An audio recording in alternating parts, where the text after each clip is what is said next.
What's up everyone, welcome back to the channel. My name is रजत अरोड़ा और हम लोग लेकर आते हैं बहुत सारी videos regarding accounts, business studies and economics. तो अगर आप लोग चैनल पर फर्स्ट टाइम आए हैं तो सबसे पहले जाकर चैनल को सब्सक्राइब कर दीजिए and please press the bell icon, तभी आपको आने वाली सभी यूजफुल वीडियोस की नोटिफिकेशंस मिल जाएगी और आप उन्हें एंजॉय कर पाएंगे। तो चलिए आज हम लोग स्टार्ट कर लेते हैं अपना बिजनेस स्टडीज का चैप्टर नंबर 1, जिसका नाम है nature and significance of management. देखिए सबसे पहले चैप्टर का नेम समझने की कोशिश करते हैं, nature and significance of management. देखो यार, जो आपका पार्ट 1 है वो टोटली बेस्ड ऑन मैनेजमेंट, यानी कि हम लोग अच्छे से पढ़ने वाले हैं कि मैनेजमेंट किस तरीके से होता है, मैनेजमेंट क्या होता है, क्या हर कंपनी हर ऑर्गेनाइजेशन को करना पड़ता है, किस तरीके से मैनेजमेंट यूजफुल होता है, ये सारी चीजें हम पढ़ेंगे पार्ट ए में। 8 चैप्टर्स आपको पढ़ने हैं, सारे किस पे बेस्ड हैं, मैनेजमेंट। चैप्टर नंबर 1 में हम पढ़ने वाले हैं नेचर एंड सिग्निफिकेंस। नेचर का मतलब किस तरीके से मैनेजमेंट एक्चुअल में है, क्या कैसा बिहेवियर रहता है, मैनेजमेंट किस तरीके से करा जाता है, ये सब नेचर में कवर होता है। सिग्निफिकेंस यानी कि इंपॉर्टेंस ऑफ मैनेजमेंट, क्यों मैनेजमेंट बहुत इंपॉर्टेंट है। तो सबसे पहले हम ये समझ लेते हैं कि मैनेजमेंट है क्या। तो देखिए मैनेजमेंट इज अ प्रोसेस, पहली चीज ध्यान रख लो, it is not a thing. ये कोई पर्टिकुलर आइटम नहीं है या पर्टिकुलर ऐसी कोई चीज नहीं है जो एकदम खत्म हो जाएगी। It is a big process. Management is a process of getting things done, काम को करना with the aim of achieving goals. अब किस तरीके से काम को करना या काम को करवाना कि हमारा जो भी टारगेट है वो पूरा हो। देखो कोई भी ऑर्गेनाइजेशन होता है, उसके अंदर एक अकेला इंडिविजुअल काम नहीं करता, बहुत से लोग मिलके काम करते हैं। हर आदमी का अपना सेपरेट फील्ड है, हर किसी का एक अपना सेपरेट काम करने का तरीका है। अब सब लोग मिलके काम करते हैं, तो मैनेजमेंट अल्टीमेटली क्या है कि खुद भी काम करना और दूसरों से भी काम करवाना with the aim of achieving goals, ताकि हम अपने गोल्स, टारगेट, एम्स अचीव कर पाए इफेक्टिवली एंड इफिशिएंटली। दोनों बहुत कॉमन वर्ड्स लगते हैं, बहुत इंपॉर्टेंट है। तो सबसे पहले एक बार मैनेजमेंट दोबारा रिवाइज कर लो। सबसे पहली चीज, इट इज अ प्रोसेस, यानी कि एक बड़ा प्रोसेस है। क्या करना है, अपना काम खुद भी पूरा करना है और दूसरों से भी पूरा कराना है। Getting things done with the aim of achieving goals effectively and efficiently, कि हम अच्छे से काम कर पाए। अब इन दो वर्ड्स का मतलब समझो, इफेक्टिवली एंड इफिशिएंटली, यानी कि one is effectiveness and the other is efficiency. Effectiveness क्या होता है, effectiveness means completion the work on time. मैंने टाइम को स्पेशली अंडरलाइन करा है, यानी कि अगर आप टाइम पे काम कंप्लीट कर लेते हो देन आप इफेक्टिव कहलाओगे।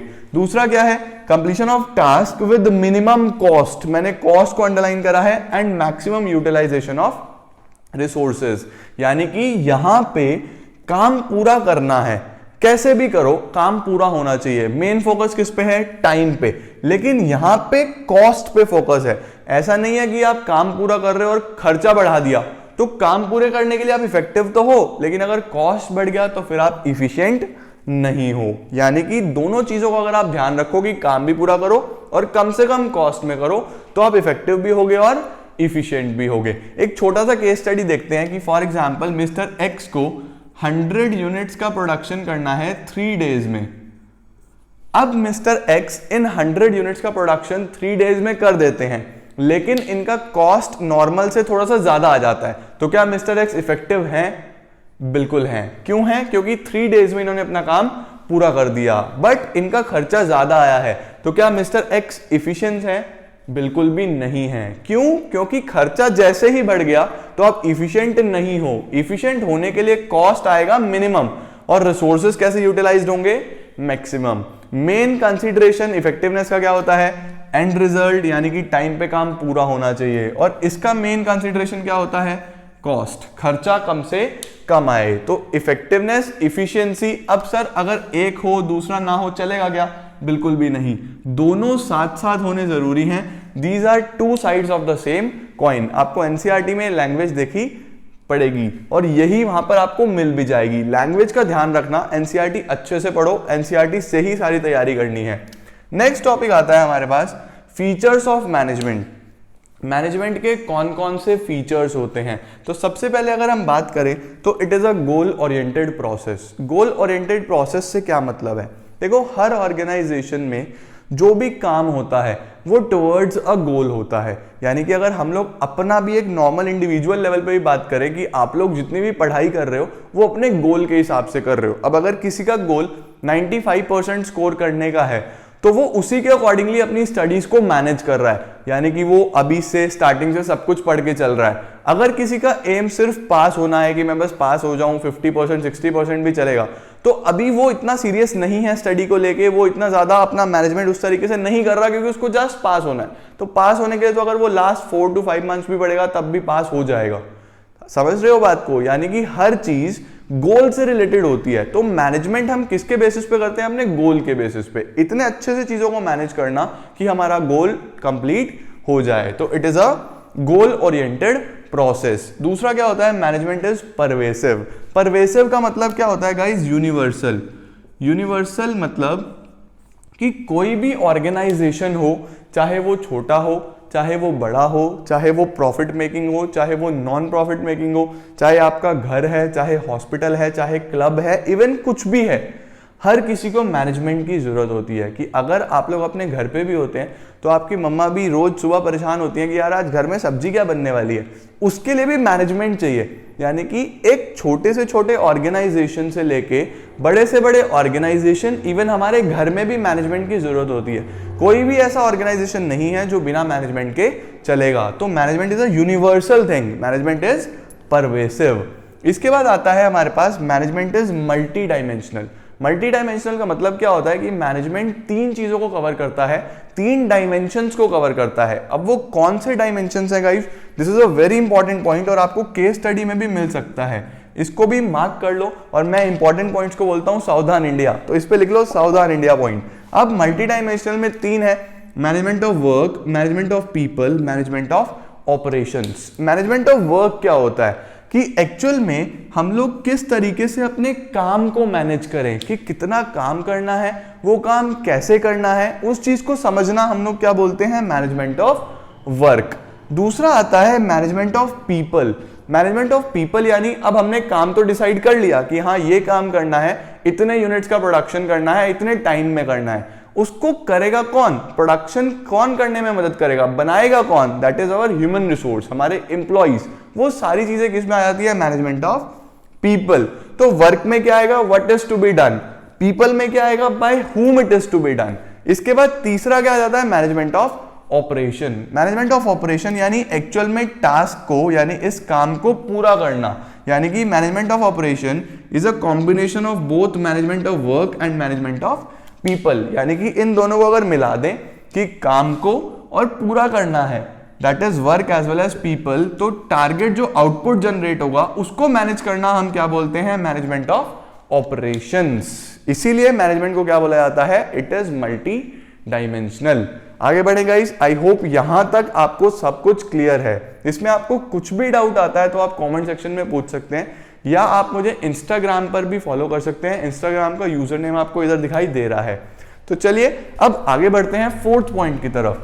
4th पॉइंट है हमारा, it is a continuous process. Management is a continuous process. Continuous process का मतलब क्या होता है कि मैनेजमेंट कभी भी खत्म नहीं होता है। फॉर एग्जाम्पल, आपने 10th में अपना टारगेट सेट करा कि आपके 10th में 90% आपने लेने हैं, उस हिसाब से आपने अपनी स्टडीज मैनेज करी, काम करा, आपके 90% आ गए, तो क्या आपने सोचना वहीं बंद कर दिया कि यार अब तो हो गया, बस अब 11th 12th का कुछ नहीं, जो आएगा आ जाएगा?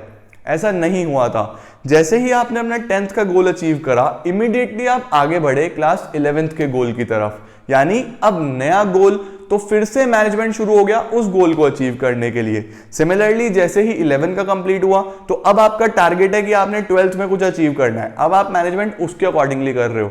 तो management is a continuous process, ये चलता रहता है, ये कभी भी खत्म नहीं होगा। 12th के बाद आप फिर से कहां बढ़ जाओगे? अपने कॉलेजेस की तरफ, अपने कैरियर्स की तरफ। तो ये सारी चीजें चलती रहती हैं। Management is a continuous process. इसको मैं रिलेट करूंगा फंक्शंस ऑफ मैनेजमेंट से भी, लेकिन वो कवर करेंगे नेक्स्ट वीडियो में। नंबर 5 क्या आता है? It is a group activity. अब देखिए गाइस, हम लोग अभी मैं बात कर रहा था कि मैनेजमेंट कभी भी एक इंसान नहीं करता है, हर ऑर्गेनाइजेशन में बहुत सारे लोग होते हैं जो अपने अपने फील्ड में परफेक्ट होते हैं, सबको एक साथ लेके चलेंगे तभी एक ऑर्गेनाइजेशनल गोल अचीव होगा। सिर्फ पर्सनल गोल, यानी कि अगर मैं कंपनी का ऑडिटर हूं तो मेरा अच्छा काम करने से कंपनी का गोल अचीव नहीं होगा। मुझे खुद अपना काम करना होगा, फाइनेंस मैनेजर को अपना अच्छे से काम करना होगा, मार्केटिंग हेड को अपना अच्छे से काम करना होगा, यानी कि जितने भी लोग काम कर रहे हैं सबको एक साथ मिलकर काम करना है, तभी हम एक अच्छा मैनेजमेंट, एक अच्छा ऑर्गेनाइजेशन कहलाएंगे। तो मैनेजमेंट एक सिंगल इंडिविजुअल प्रोसेस नहीं है, it is a group activity. सब मिलके चलेंगे तभी काम होगा। Next is management is a dynamic function. Dynamic function से क्या मतलब है? डायनामिक का मतलब होता है गाइस चेंज, यानी कि जिस तरीके से हमारा एनवायरनमेंट चेंज होता है, मैनेजमेंट को भी उस तरीके से खुद को चेंज करना पड़ता है। कि जैसे एग्जांपल ले लो बैंक्स का, कि आज से 10 साल पहले बैंक में जितना भी काम होता था वो सारा मैन्युअली होता था, सब कॉपी पेन पे होता था, सब लिखित में होता था और सब पेन पे लिखते थे, तो बहुत सारे बंडल्स, बहुत सारे बुक्स हमारे को बैंक में देखने को मिल जाते थे। लेकिन आज के टाइम में सारा काम कैसे होता है? ऑनलाइन होता है, इंटरनेट पे होता है। तो अब बैंक का मैनेजमेंट भी चेंज हो चुका है, वहां पे आपको अब सारे कंप्यूटर्स, सारे ऑनलाइन फॉर्म्स, ये सब देखने को मिलता है। तो बैंक्स ने खुद को चेंज करा एज पर द एनवायरमेंट। वही ये फीचर बोलता है कि मैनेजमेंट कैसा है, एक डायनामिक फंक्शन है which keeps on changing regarding related to business environment. इसके बाद क्या आ जाता है? इंटेंजिबल। मैनेजमेंट एक इंटेंजिबल प्रोसेस है, एक इंटेंजिबल एक्टिविटी है, यानी हम इसको देख नहीं सकते, सिर्फ और सिर्फ फील कर सकते हैं कि अच्छा मैनेजमेंट है या नहीं है। वो हमें कब पता चलता है? जब हम एक एंड रिजल्ट पे पहुंच जाते हैं। कि फॉर एग्जांपल आपने टारगेट रखा कि मुझे 95% लेना है। अब इस 95% को लेने के लिए आपने अपना मैनेजमेंट सही करा, पूरे साल मेहनत करी।